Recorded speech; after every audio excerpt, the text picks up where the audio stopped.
In the gospel reading today, our Lord is challenged by his own relatives.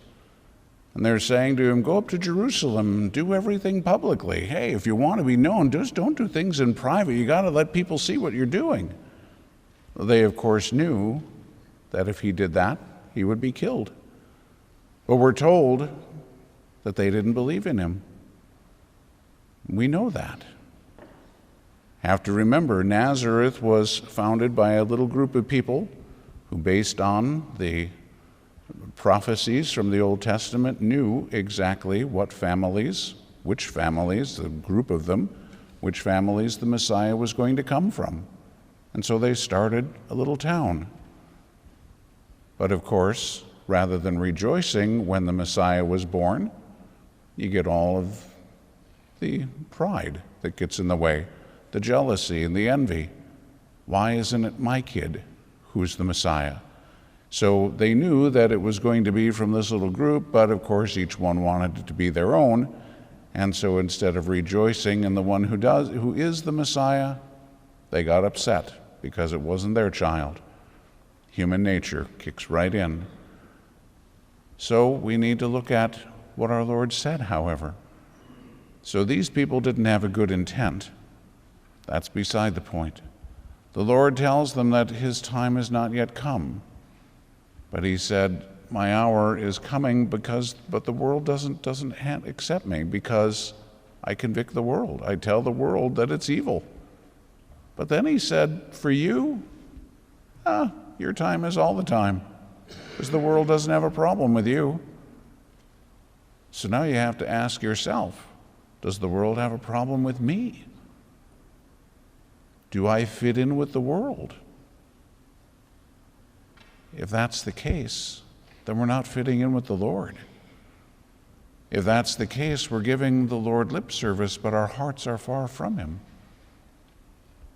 So we want to make sure that our focus is on Jesus, that we're striving to be more and more like him.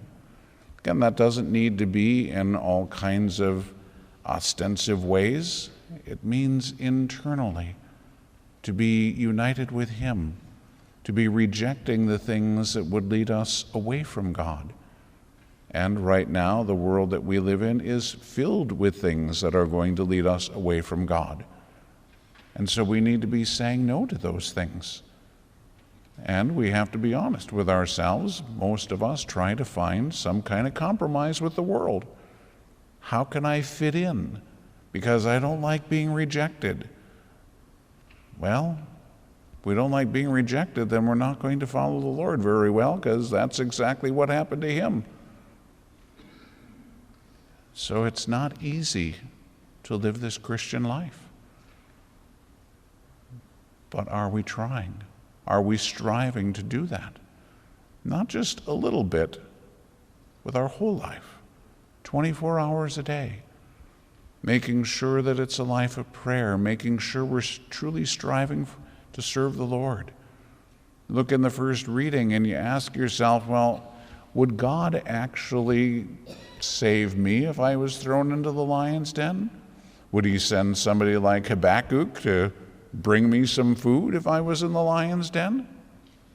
If you're seeking to serve the Lord with your whole heart and soul and strength, yes.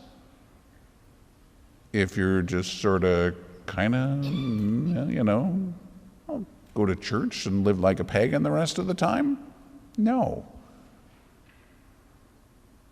Daniel was taken care of because he sought to serve only the Lord.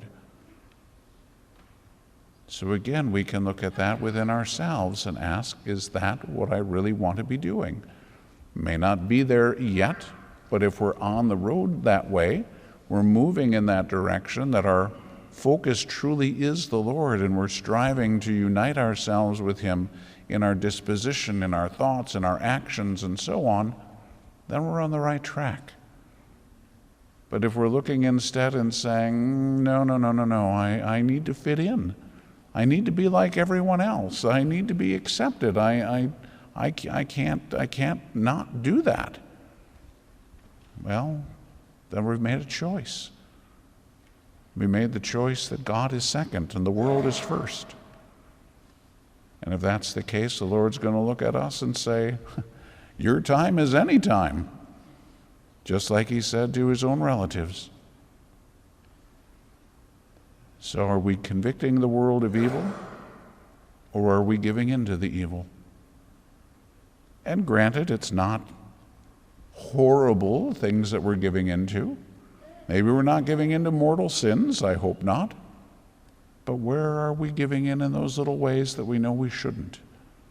Those are the things we need to really look at and ask ourselves, which is really important to me? Fitting in with Jesus?